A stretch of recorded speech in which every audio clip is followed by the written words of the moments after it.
రైతులందరికీ నమస్కారం అండి. మీరు చూస్తున్న పంట వచ్చేసి ఇది మనకు తేజ వెరైటీ అనమాట. ముగితి గ్రామం, నందవరం మండలం. 5 ఎకరాల మిరప సాగు చేస్తున్న రైతు. అయితే దీనికి రీసెంట్ గా మనకు ట్రాజెంట్ అనే ముందు ఒక 7 రోజుల క్రితం స్ప్రే చేయడం అయితే జరిగింది. ఇది స్ప్రే చేసిన దానికి గాను ఒకసారి రిజల్ట్ అనేది ఏ విధంగా చూడండి. చెట్టు నిండా పూత కాపు అనేది ఎక్సలెంట్ గా వచ్చింది అనమాట.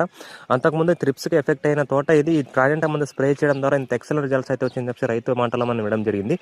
ఒకసారి చూడండి, ఎటు చూసినా కూడా చెట్టు నిండా పూత కాపు అనేది రావడం అయితే జరిగింది. దీని గురించి ఫుల్ వీడియో మన ఫేస్బుక్లో కానీ అదేవిధంగా మనకు ఈ యూట్యూబ్ ఛానల్లో అరుణ్ అగ్రికల్చర్ అని చెప్పేసి ఉంటుంది, దాంట్లో అప్లోడ్ చేయడం జరిగింది. దీని గురించి ఫుల్ వీడియో కావాలంటే వెళ్ళి చూడండి. ఒకసారి చూడండి ఎంత ఎక్సలెంట్గా కాపు సెట్ అయింది. చెట్టు నిండా పూత చూడండి ఏ విధంగా వచ్చింది, కాపు ఏ విధంగా ఉంది.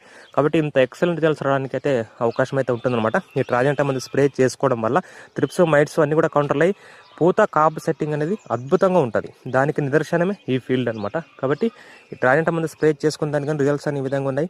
ఎక్సలెంట్గా వస్తుంది. ప్రతి ఒక్క ఫీల్డ్ మీకు చూపిస్తున్నాను. రిజల్ట్స్ అనేది ఇంత ఎక్సలెంట్గా అయితే ఉంటుందన్నమాట. ఇప్పుడున్న పరిస్థితులు ట్రాజెంట్ మందు వాడుకుంటే ఇంత అద్భుతమైన రిజల్ట్స్ రావడానికి అవకాశం అయితే ఉంటుంది. దీని గురించి ఫుల్ వీడియో కావాలంటే మన ఛానల్లో వెళ్ళి చూడండి. పూర్తి విషయం మీకు అర్థమవుతుందండి.